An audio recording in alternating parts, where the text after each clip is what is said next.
Hello you beautiful souls, and Merry Christmas. This is one of my favorite days of the year. I love Christmas, but it's not quite the same. So we got lovely sunshine here in Bali, so I'm spending Christmas in the tropics, and I've decided that next year it's going to be in Switzerland. It's been a long time since I've had a white Christmas and I miss them. It's nice and cozy and very sweet. So here I am today, being Christmas Day, for all my little gut people. So our digestive systems, it tends to be that time of year where we'll probably indulge more than usual, and so what, that's totally fine. What you eat on one day isn't hugely important. What you eat in a week is also not extravagantly important. And there's a nice little saying, what you eat between Christmas and New Year's is not nearly as important as what you eat between New Year's and Christmas. So that's what, 25, so 6 days as opposed to 359 days. But still, there's always choices that we can make, and it just depends on what you want to do. So how much do you want to look after your gut? And I think as I get older and therefore more wiser, that the choices I make are more conscious choices. So if I'm going to have a drink, then it's going to be a conscious choice that I make, because I know that I'm probably not going to feel very good the day after. Sometimes I'm okay with that, sometimes I'm not. Sometimes I'd rather just avoid it. So I've got some tips for you today about how to sort of navigate the silly season. Some of them you can do today, you can use them on other special occasions, it doesn't really matter. Cool. So the first one, tip number 1, is get involved with the meal prep. Get involved with the menu planning, get involved with making all the dishes. Because I know, I always talk about when I was sick, back when I was sick. But I know that when I was going through a terrible time with my digestion and I had so many food restrictions, I loved socializing with my friends, but it was a bit of a nightmare because I didn't know what I could eat. I didn't want to be the fussy eater. I didn't want to get judged for my food choices. That was a big one for me, because I felt so much shame. Like, I was really ashamed that my body was broken. I was really ashamed that I couldn't eat the foods that I wanted to eat. Like, whatever the reasons. So if we can become more involved with the meal planning, then people don't even need to know. I don't know if any of you have siblings like I do. So I grew up with a brother. He used to love to tease me. And it took me years to realize that if I stopped reacting, he'd stop teasing. So I noticed that's a similar thing with food and also alcohol. If you don't make a big deal about what you're eating or what you're drinking or not drinking, then other people don't make a big deal as well. It's a bit poo that we need to do that, but that's just human nature, and it is what it is, and we can either fight against it or we can accept it and pick up battles with something else. So yeah, you can get involved with the meal prep for the day. You can make things like lemon tarts, you can make SIBO. So lots of SIBO recipes. Even if you don't have SIBO, the foods that you can have when you're having SIBO are really low inflammatory. They are low with intolerances, and they don't aggravate the system so much. So you can just use a whole bunch of SIBO recipe websites and find desserts and treats and starters, mains, different courses, and do what you like. I love Rebecca Coombs. She has created the Healthy Gut. So Rebecca Coombs had SIBO herself not that long ago. And while she was going through it, and she's a big foodie, while she was going through it, she really struggled with the blandness of her meals, and she was getting quite bored. And because there was nothing out there, she created a whole bunch of recipe books, and she's got a few now. There's resources on her website. She even does meal plans, so that's a good one. Her website is thehealthygut.co. So tip number 2, once you're kind of involved in the meal prep, you can even just cook and prepare your own and then take it with you. No one's ever going to turn down a dish. You can treat it like a potluck. So thank you so much for hosting me. I brought something with me to share as well. Who would say no to that? And then, so if it's something tasty, make sure there's enough, because you'll often find even people that don't have issues with gluten or any allergies, because the food that you make can be so tasty, so they'll probably eat it as well.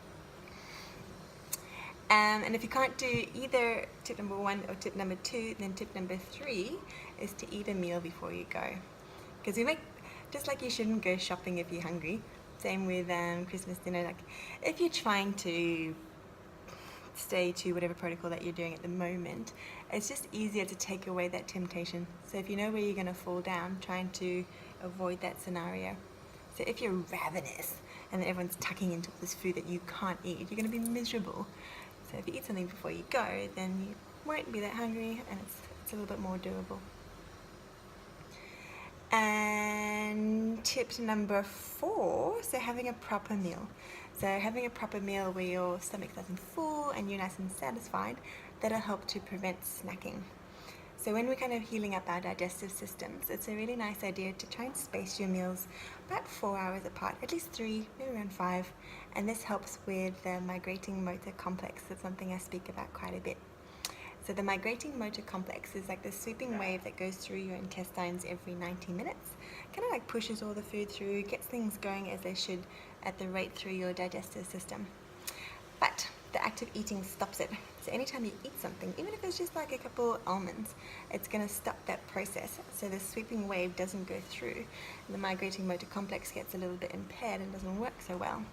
And when the food doesn't go through as it should, it kind of sits around and creates a feeding ground for the bacteria, and you get that fermenting, you can get that bloating, you can get that uncomfortable feeling. So having a nice, decent meal will help to prevent the snacking. And then also, different foods pass through your stomach in different rates. So carbohydrates, they tend to pass through the stomach within 2 hours. So if you're like a high carbohydrate eater, you'll probably notice that you want to eat every couple of hours. Protein takes a little bit longer, maybe around 4 hours, and fats can take like 6 hours. So if you want to feel more satisfied, so you don't do snack, then having a good source of like good fats and proteins will help you feel satisfied for longer. So it can be things like avocado, coconut oil, coconut, macadamia nuts, anything like that. Tasty. And tip number 5, so digestive enzymes. These are always going to be your friend. I like them all the time anyway, so the more help that you can give your body to break down your food, if it's broken down nice and easily, then it's just so much easier for your body to absorb. So there's a nice saying, you're not just what you eat, you are what you absorb. So if you have the best diet in the whole wide world, but you're not absorbing it, you're missing out. So digestive enzymes.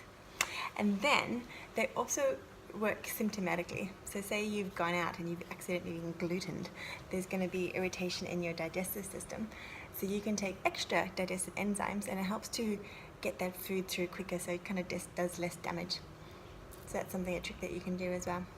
So if you know that you're going to indulge in a bunch of cheese after Christmas dinner, but you're lactose intolerant, so if you take extra digestive enzymes, that's going to help your body out, so you don't feel the effects as much. Bit of a naturopath hack. Onto tip number 6. So if your digestive system's still a little bit sensitive and you're still kind of recovering from a gut healing protocol or SIBO, IBS or something, then cooked foods tend to be processed better and tolerated better than raw foods. So in the raw foods, it's a little bit harder to digest. There's more nutrients available, but it might hurt your digestive system if you're still a little bit sensitive. So cooked foods where you can. Think of like a nice baby. What would you feed a toddler when you're starting to feed it for the first time? Those types of foods. They're going to be the easiest to digest, because that's why we give them to the little babies.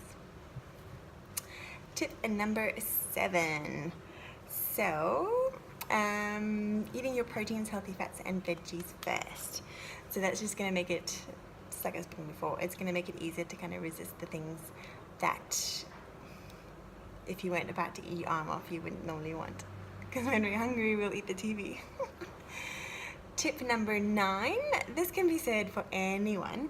Putting your knife and fork down before bites, because that'll help you just be more mindful of what you're actually eating. Am I full yet? Am I satisfied? And it gives your body time to catch up. They always say that our body takes about 20 minutes to process. Okay, I'm actually pretty good.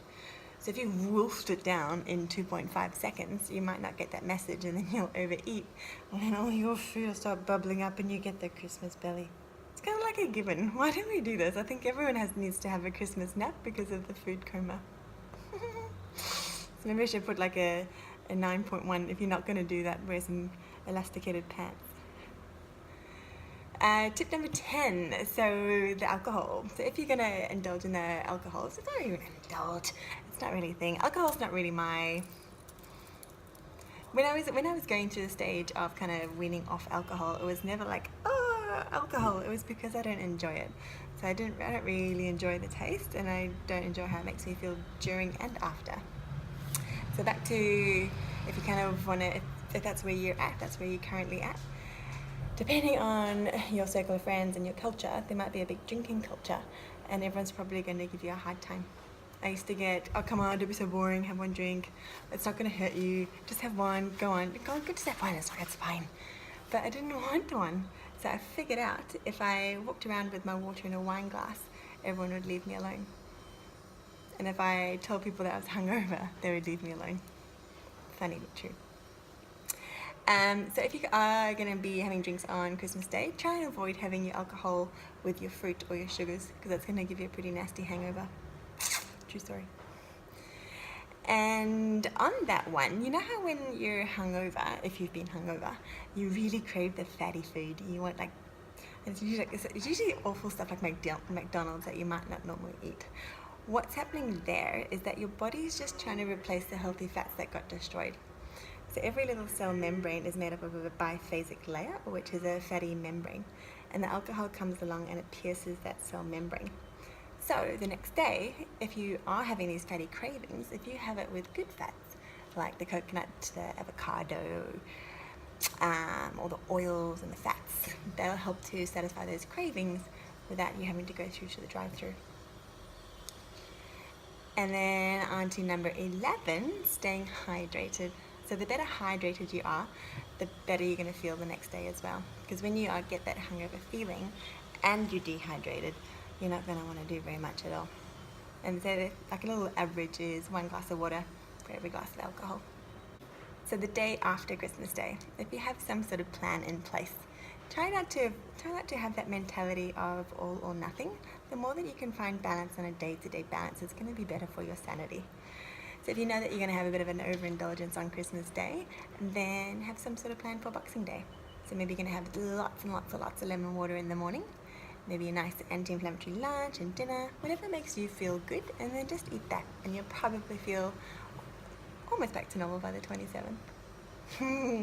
Amazing! And those are my 12 tips for Christmas Day. The 12 days of Christmas, 12 treats for Christmas. So have a wonderful, wonderful, wonderful Christmas.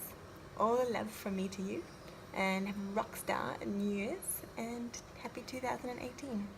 I'll see you on that side. Merry Christmas from me to you.